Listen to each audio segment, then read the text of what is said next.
Now come to the next example.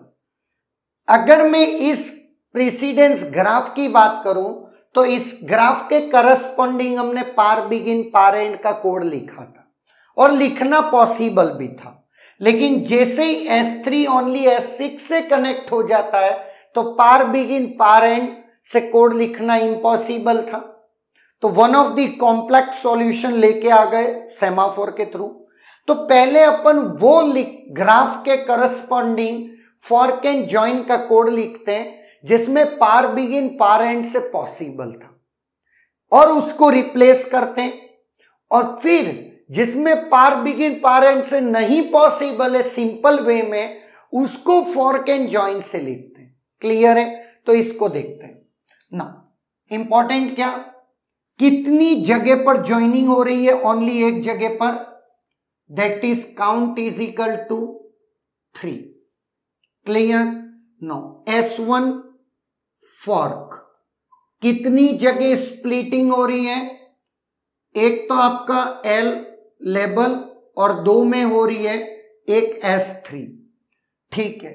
Label 1 मतलब S2 में टूटा, देन S2 से S4 चला, S4 अगेन फॉर्किंग हुई, L2 लेबल और S6 है ना। S7 को कितने लोग ज्वाइन कर रहे हैं? S7 को ज्वाइन कर रहे हैं 3 लोग, एक S5, एक S6 और एक S3। तो अब S5 लिख लिया लेबल 2, ये ज्वाइन करेगा किसको? तो हमने काउंट कर दिया, ये एक लेबल 3 और लिख दिया, क्योंकि ये तो डायरेक्ट खुद से आ जाएगा, लेकिन बाकी लोग तो गो टू से होते हुए आएंगे, दैट इज S7 है ना। नो, S7 को एक बंदा तो S5 ज्वाइन कर रहा है, काउंट की वैल्यू को 3 से 2 किया, वो भी थ्रेड क्लोज हो गया। इसके बाद S6 भी ज्वाइन करने वाला है, तो गो टू लेबल कौन सा है? L3। ठीक है, उसने भी 2 से 1 कर दिया, वो भी हो गया, और एक S3 खुद लेबल 3 पे गया, वो भी ज्वाइन 1 से 0 करते ही बाकी थ्रेड तो बंद हो गए, लेकिन वो जो एक थ्रेड जो लास्ट में ज्वाइन करेगा that will execute S7। Clear है? तो इस तरीके से ये आपका फॉर्क एंड ज्वाइन का कोड हो गया इस प्रीसीडेंस ग्राफ के लिए। क्लियर? इसमें कोई डाउट नहीं है। यस, जहां पर मैंने लेबल 2 के करस्पॉन्डिंग S2 लिखा, वहां लेबल 2 के करस्पॉन्डिंग S3 और S3 की जगह S2 लिखा जा सकता है, तो उस वे में चेंज हो जाएगा। इसीलिए बहुत से वैरायटी ऑफ कोड एक पर्टिकुलर प्रीसीडेंस ग्राफ के लिए लिखे जा सकते हैं। क्लियर? तो ग्राफ हो सकता है मैक्सिमम केसेस में कोड के करस्पॉन्डिंग आपसे ग्राफ पूछे या ग्राफ के करस्पॉन्डिंग कोड पूछे, हो सकता है, कुछ भी हो सकता है। क्लियर है? नाउ अब देखते हैं next S1, S2, S3, S4। अब वो ध्यान से देखना, कितनी जगह ज्वाइनिंग हो रही है? 3।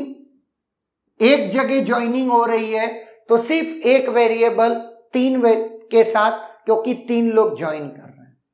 नाउ S1 फॉर्क L1 और आपका क्या बना? S4।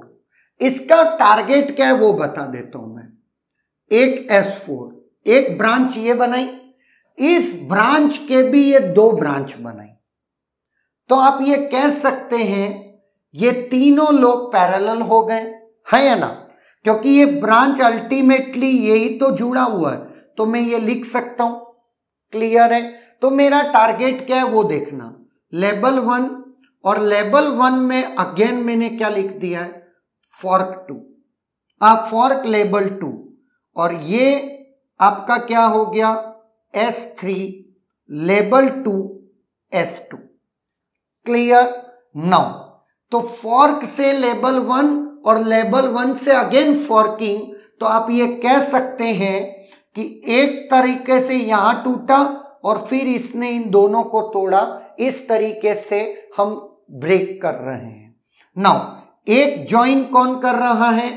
S2, तो ज्वाइन काउंट S5, ये लेबल 3, एक S3 कर रहा है तो गो टू लेबल 3, और एक S4 कर रहा है तो गो टू लेबल 3।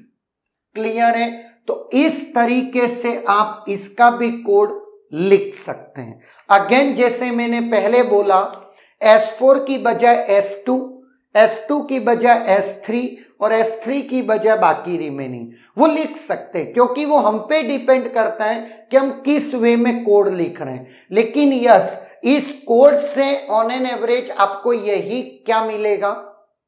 ग्राफ मिलेगा। आप कोई दूसरा ग्राफ इस कोड के करस्पॉन्डिंग नहीं बना पाएंगे।